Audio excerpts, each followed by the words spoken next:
वाराणसी में जन अधिकार पार्टी ने महामहिम राष्ट्रपति को ज्ञापन भेजा। केंद्र सरकार द्वारा पारित कृषि कानून, नई शिक्षा नीति पर श्रम नीति की खामियों व प्रदेश सरकार की जन विरोधी नीतियों, डीजल पेट्रोल की कीमतों में बढ़ोतरी को तत्काल वापस लेने व सरकार द्वारा पिछड़े वर्ग का आरक्षण समाप्त किए जाने एवं क्रीमी लेयर व्यवस्था लागू करने के विरुद्ध ज्ञापन दिया गया। इस संदर्भ में जन अधिकार पार्टी में भागीदारी संकल्प मोर्चा द्वारा पिछले 1 जून से 7 जून तक लगातार धरना प्रदर्शन भी किया गया और उसके बाद भी लगातार प्रत्येक सोमवार को प्रदर्शन किया जा रहा है। आज धरना प्रदर्शन का 8वां सोमवार है और प्रत्येक सोमवार को प्रदर्शन किया जाता है, मगर शासन प्रशासन द्वारा कोई कार्यवाही नहीं की जा रही। हम लोगों का ये धरना हर सोमवार को दिया जाता है और आज भी हम धरने पे हैं।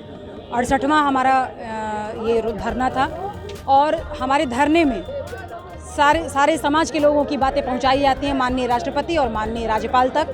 उसमें 16 सूत्री हमारी मांगे हैं। महिलाओं पे जितने अत्याचार हो रहे हैं उनके खिलाफ हम बात करते हैं कि आप उनके लिए क्या करना चाहते हैं, क्या करती है हमारी सरकार। कहने की बातें हैं, ये सिर्फ टीवी में, पेपर में सिर्फ यहीं तक है। अगर हकीकत में आया जाए तो ये चीज़ें बिल्कुल भी सही नहीं है।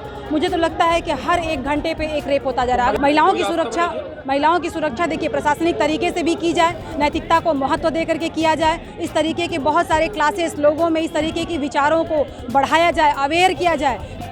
कोई ज़रूर ऐसा कानून बनना चाहिए जिसमें कि, बल्कि हमको तो लगता है कि देशों में तुरंत सजा दे दी जाती है, ऑन स्पॉट उनको गोली मार करके हत्या कर दी जाती है उनकी, और या तो फिर उनको चाकू से उनका गला रेत दिया जाता है या उनके गुप्तांगों को काट दिया जाता है। तो हम तो कहते हैं कि उस तरीके की सरकार को नियम कानून बनाने चाहिए। हो सकता है तो फिर सरकार को कोई ना कोई प्रावधान बनाना चाहिए कि इस तरीके का प्रावधान बनाए कि हमारे लोकतांत्रिक इस समाज में वो कानून भी चल जाए और हमारे इस तरीके जो दुराचारी है उनको भी सबक मिल जाए। क्योंकि देखिए अभी जो वर्तमान हमारी समाज है, पूरा हमारा देश हर मामले में त्राही त्राही कर रहा है। वो हमारे खाने को लेकर के हो, किसानों को लेकर के हो, रोजगार को लेकर के हो, शिक्षा को लेकर के हो, नौकरी को लेकर के हो।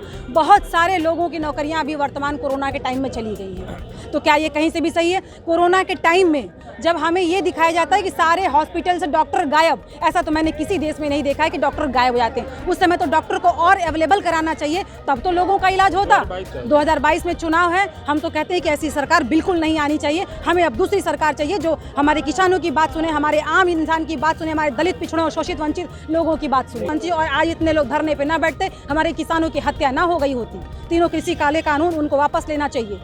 इस तरीके की हमारी जो मोदी सरकार है, हमें नहीं लगता कि वो कहीं से भी नहीं से, हमें क्या पूरे देश को भी ये लगने लगा है कि वो कहीं से भी सही नहीं है। पेश है न्यूज बकेट हिंदी मासिक पत्रिका। पढ़ें इस महीने की पूरी खबर विस्तार से हमारे न्यूज बकेट की मैगजीन में। हमारी ई मैगजीन को मुफ्त में पढ़ने के लिए अभी लॉग इन करें www.newsbucket.in पर। इसके अलावा रोज की ताज़ा खबरों के लिए हमारे YouTube चैनल को तुरंत सब्सक्राइब करें।